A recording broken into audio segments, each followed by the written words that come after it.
CPMൻ്റെ രാഷ്ട്രീയ നിലപാടുകളെക്കുറിച്ച് ഏതൊരു വ്യക്തിക്കും അറിയേണ്ട ഒരു കാര്യമുണ്ട്. കാരണം കേരളത്തിനകത്തുള്ള ഏതൊരു രാഷ്ട്രീയ നിരീക്ഷകനും സാധാരണക്കാരനും അറിയേണ്ട ഒരു കാര്യമുണ്ട്. കാരണം കേരളം ഭരിക്കുന്ന CPM ആണല്ലോ. ഇന്നും ഇന്നലെ തുടങ്ങിയതല്ല. 2016 മുതൽ ഇപ്പോൾ തുടർച്ചയായി CPIM കഴിഞ്ഞ 8 കൊല്ലമായി ഭരിച്ചുകൊണ്ട് ഇരിക്കുന്നു എന്നുള്ളതാണ് നമുക്കറിയാവുന്ന കാര്യമാണ്. അപ്പോൾ എട്ടാമത്തെ കൊല്ലത്തേക്ക് കടന്നുകൊണ്ടിരിക്കുകയാണ്. അപ്പോൾ ഈ രാഷ്ട്രീയ സാഹചര്യം കൃത്യമായി മനസ്സിലാക്കി CPIMൻ്റെ ചില നിലപാടുകളെ വിമർശിക്കാൻ എല്ലാവർക്കും അവകാശമുണ്ട്. കാരണം ഒരു പാർട്ടിയെ ജനാധിപത്യ രീതിയിലാണെങ്കിൽ സ്വാഭാവികമായി എല്ലാവരും വിമർശിക്കും. അന്ധമായി പിണറായി വിജയനെ പിണറായിസം എന്ന് പറയുക, കുറ്റപ്പെടുത്തുക, വിമർശിക്കുക, കള്ളക്കഥകൾ മെനയുക, ഓരോ ദിവസവും ഓരോ കള്ളക്കഥകൾ മെനഞ്ഞ് ഓരോ വ്യക്തികളെ വ്യക്തിപരമായി അധിക്ഷേപിക്കുക, അതൊക്കെയാണ് ഇവിടെ ചില മാധ്യമ പത്രങ്ങളും ചില ഓൺലൈൻ മീഡിയകളും ഒക്കെ ചെയ്യുന്നതെന്നുള്ളത് നമുക്ക് എല്ലാവർക്കും അറിയാം. അവിടെയാണ് CPIMൻ്റെ നിലപാടുകളെക്കുറിച്ച് കൃത്യമായിട്ട് ഒരു നിലപാട് അറിയിക്കേണ്ടത്. അതായത് സായുധ വിപ്ലവത്തിൽ തുടങ്ങിയ ഒരു പ്രസ്ഥാനമാണ് ഈ കമ്മ്യൂണിസ്റ്റ് പാർട്ടി. ദേശീയ തലത്തിൽ മാത്രമല്ല, അന്തർദേശീയ തലത്തിൽ എല്ലായിടത്തും ഏതൊക്കെ രാജ്യത്തെ ഇടതുപക്ഷ ജനാധിപത്യ മുന്നണിക്ക് മുന്നേറ്റം ഉണ്ടായിട്ടുണ്ടോ അവിടെയൊക്കെ സായുധ വിപ്ലവം ഉണ്ടായിട്ടുണ്ട്. ആ സായുധ വിപ്ലവം അതിൽ നിന്ന് തുടങ്ങി അതിൽ നിന്ന് മാറി ജനാധിപത്യ മാർഗം ഉൾക്കൊണ്ട് ഇന്ത്യയിൽ ജനാധിപത്യ മാർഗത്തിലൂടെ അതിൻ്റെ എല്ലാ അന്തസ്സുറ്റയും അത് അംഗീകരിച്ചുകൊണ്ട് മറ്റൊരു രീതിയിലേക്കും പോകാതെ മറ്റൊരു മാർഗത്തിലേക്കും കടക്കാതെ, അത് കടക്കേണ്ടതല്ല, ജനാധിപത്യമാണ് പ്രസക്തം, അംബേദ്കറുടെ ഭരണഘടന തന്നെയാണ് ഞങ്ങളുടെയും വേദവാക്യം എന്ന് പൂർണ്ണമായും എല്ലാ അർത്ഥത്തിലും അംഗീകരിച്ചുകൊണ്ട് മുന്നോട്ട് പോകുന്ന ഒരു പ്രസ്ഥാനമാണ് CPIM.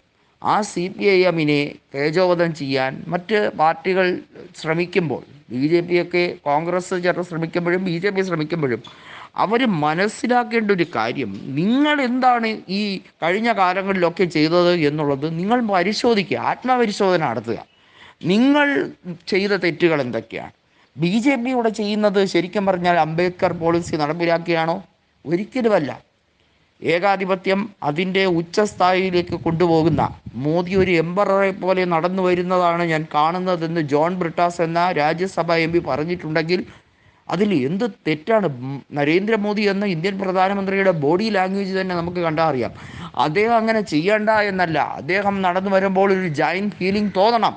മറ്റുള്ള രാജ്യങ്ങൾ ഇന്ത്യയെ ബഹുമാനിക്കണം. ഇന്ത്യൻ പ്രധാനമന്ത്രി ഏറ്റവും ആവണം എന്ന് ആഗ്രഹിക്കുന്നവരാണ് നമ്മളെല്ലാവരും. പക്ഷേ ആ കരുത്തും ആ ശക്തിയും ദുരുപയോഗപ്പെടുത്തുന്ന രീതിയിലേക്ക്